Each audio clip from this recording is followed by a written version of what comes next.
en este disco, yo al escucharlo tengo la sensación que trillan por varias sendas, digamos, pero además trillan con invitados tan diversos como Tabaré Rivero, el Negro Rada, sí, o la dupla Pata Kramer, Ana Prada. Sí, sensacional, eso es un alimento permanente, el compartir el trabajo. Y eso es consecuencia de esa formación que yo te digo que nosotros aprendimos.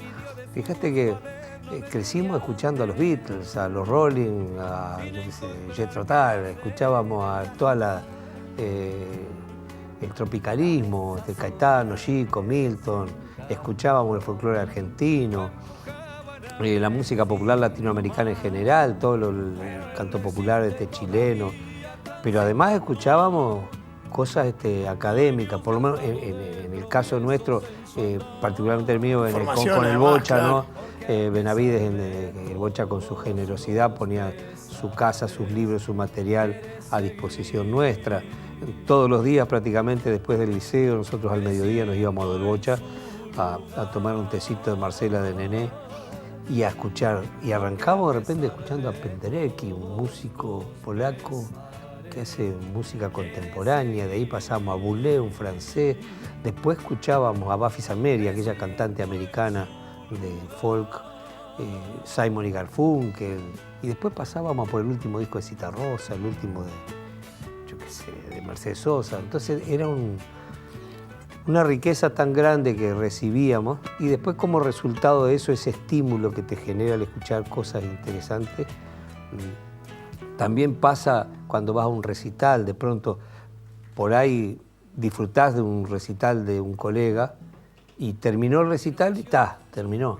Pero hay alguno que te moja la oreja, que querés llegar a tu casa corriendo, agarrar la guitarra, a ver ¿qué hizo que te acá? dejó picando, Claro. ¿Por qué no se me ocurrió a mí esto? Entonces, bueno, ese tipo de cosas también me sucede cuando escucho de repente Gimonti, Caetano, que son generadores y uruguayos hay muchos también que generan esa situación, ¿no? Y como resultado, bueno, lo que hacemos, eso, de hecho, vos no te pones a priori a decir, bueno, esta canción va a tener tal ritmo, va a ser un gato, una chacarera, una milonga. No sabés lo que va a ser. Y cuando empezás a trabajar, tratás de encontrar el vehículo que te permita decir musicalmente también aquello que decís en el texto, ¿no? Y Mario decía que el caso de Conclusiones, por ejemplo, no fue así. El criterio no era hacer un rap ni un hip hop, sino que es la que estamos escuchando y que es la que abre el disco. El gran problema era que era un texto muy largo, no tenía estribillo, no te repetía nada. Entonces digo, ¿cuál es la forma de meterlo? Diciéndolo. Entonces lo arrancó diciéndolo con algunos detalles de canciones nuestras. Sobre todo hay una insinuación ahí de Hay quien pudiera, en un momento aparece... Sí, con un corito de fondo ahí. Sí, aparecen cosas alusivas a canciones de otros tiempos, pero no fue a priori la idea de hacer un rap, ¿no? Pero tiene como esa cosa supongo que es en vivo, que no es un loop técnicamente hablando, no es que le mecharon Hay quien pudiera electrónicamente, pero tiene como ese espíritu de la cosa dicha con una cadencia rapera por momentos, recitada por otros, sí, que lupea cosas que te despiertan otros recuerdos del dúo que si los tenés en el disco duro te aparecen inevitablemente. Sí. Pero vos sabés que eso desde el principio, ¿no? Porque generalmente un disco tiene lo que hoy le llaman corte, entonces es lo que pasa en los medios. Y a veces quedan por el camino otras canciones, probablemente que se descubren muchos años después. Hay gente que nos dice, tal canción, y resulta que fue editada hace 20 años esa canción. La descubrieron recién, porque no se pasan, realmente te pasan el corte. Y después lo demás, en este tiempo que vivimos, donde lo de hoy, mañana ya es viejo, la cosa es tan rápida que ese disco puede quedar por el camino, ¿no? Muchas canciones. Escribo, pero claro, con los aparceros que he tenido toda mi vida, ¿no? Por un lado Benavides, por otro lado Rubén Lena, por otro lado Carrero, que tiene una enorme facilidad para escribir y además dice lo que yo quisiera decir muchas veces. Y también me ha pasado que hacer cosas por encargo es muy difícil. De repente yo le doy a Mario una música, le digo, mira Mario, este es el tema es tal.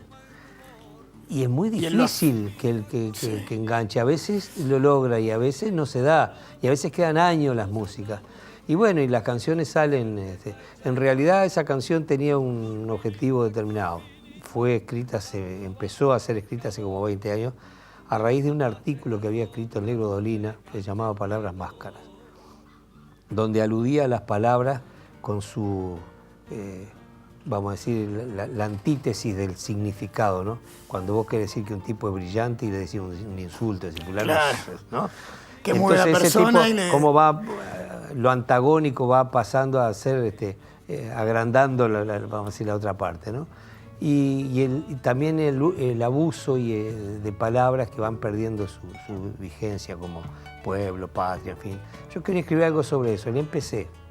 Y no había forma, no le redondeaba nunca. Un día digo, bueno, voy a terminar sí o sí esto. Y no sé por qué razón me salieron 2 canciones, una milonga en homenaje al Darno, y ese mismo día empecé a terminar esa y agarró para otro lado. Se fue para una historia particular. Nosotros éramos gurises con el Darno, éramos menores, y tocábamos en un cabaret, en una casa non santa, con permiso de menor. Y la obligación de la autoridad era sacarnos en determinados momentos que se hacía un show medio picante.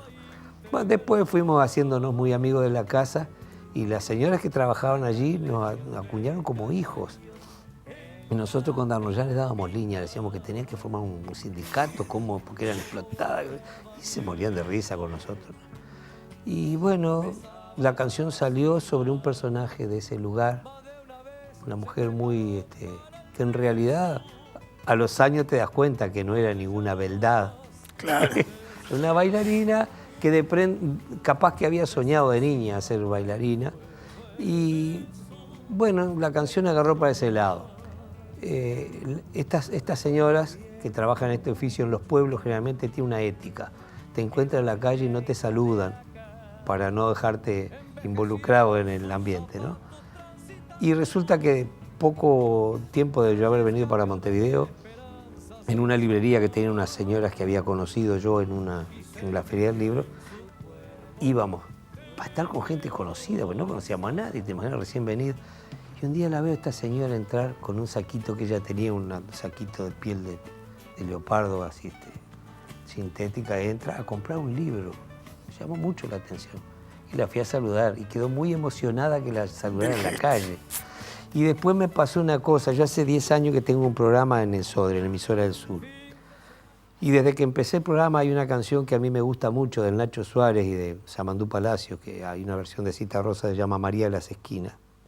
Una canción que habla de una prostituta, ¿no? Muy emocionante la canción. Y me llamaba una señora, seguido me llamaba, me decía, pase esa canción que me conmueve mucho por mi historia. Años. Y hace mucho que dejó de llamar y ella, bueno, en un momento me dijo que ella era grande, ya era una señora grande. No sé por qué a mí se me ocurrió que podía ser la misma. Y salió esa canción, que es una canción, yo no sé rítmicamente, detrás hay una milonga, una cosa brasilera, no sé qué, salió eso.